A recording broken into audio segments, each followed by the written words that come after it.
ఒకప్పుడు ఇంట్లో పండుగొస్తే పిండి వంటలు చేసుకోవటం ఆనందంగా ఉండేది. కానీ ఇప్పుడు పండుగంటేనే ఖర్చుల భయం. దానికి ప్రధాన కారణం వంట నూనె ధరలు విపరీతంగా పెరిగిపోవటం. ఈ ధరలు ఎందుకు ఇలా పెరిగాయి? సామాన్యుల నుంచి హోటళ్ల వరకు అందరినీ ఈ సమస్య ఎలా ప్రభావితం చేస్తోంది? వంట నూనె ధరలు ఎందుకు పెరిగాయి? దాని ప్రభావం ఎంతవరకు ఉంటుంది?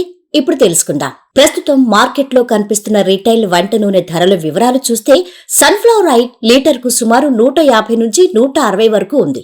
రైస్ బ్రాన్ ఆయిల్ ఇది కూడా 150 దాటిన పరిస్థితి. ఇక పల్లి నూనె 160 నుంచి 170 మధ్యలో ఉంది. చీప్ ఆయిల్ గా భావించే పామాయిల్ సైతం 130కి పైగా అమ్ముడవుతోంది. బ్రాండ్ నూనె రకం, ఈ ప్రాంతాన్ని బట్టి ఈ ధరల్లో స్వల్ప మార్పులు ఉండొచ్చు. వంట నూనె ధరలు పెరగటం వలన సామాన్యుల పరిస్థితులు ఎలా మారాయో ఇప్పుడు చూద్దాం. సగటు కుటుంబం నెలకు కనీసం 4 నుంచి 5 లీటర్ల నూనె వినియోగిస్తుంది. పండుగలు, శుభకార్యాల సమయంలో పిండి వంటలు చేయాలంటే రెట్టింపు నూనె తప్పనిసరి.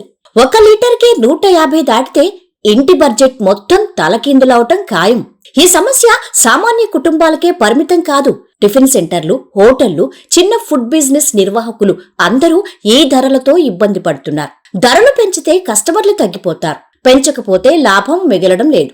అందుకే వంట నూనె ధరలు పెరుగుదల ఫుడ్ బిజినెస్లకు పెద్ద సవాలుగా మారింది.